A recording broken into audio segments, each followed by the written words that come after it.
and Edward felt a strange sense of dread as he held it. Over the next few days, Edward began to change. He became more irritable, more violent.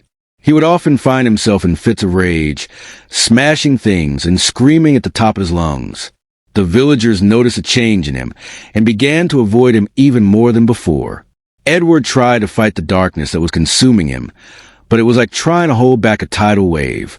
He could feel Lilith's presence inside him, whispering to him, urging him to let go and embrace the darkness.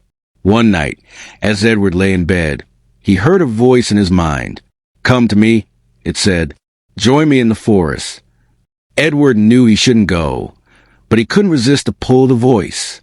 He got out of bed and walked out of the house, heading toward the forest. As he walked, he felt the darkness inside him growing stronger, more powerful.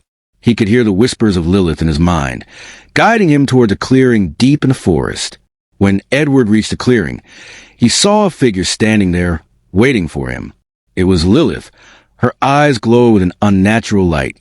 "You have done well, Edward," she said, her voice filled with malice. "Now, it is time for you to fully embrace your new life." Edward felt a surge of fear, but it was quickly replaced by a sense of resignation. He knew he was no longer in control of his own body, that Lilith had taken over completely. As he stood there, he felt a strange sensation, as if something was being ripped from his soul. He screamed in agony, but it was too late. Lilith had claimed him, body and soul. The villagers never saw Edward again.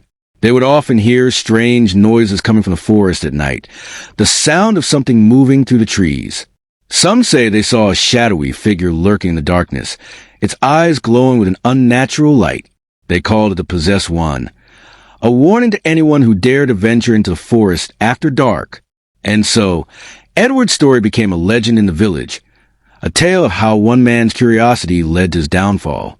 The mansion still stands at the edge of the village, a dark and foreboding reminder of the horrors that lurk in the shadows. And on stormy nights, when the wind howls and the rain falls in sheets, the villagers can still hear the whispers of Lilith, calling out to anyone who dares to listen.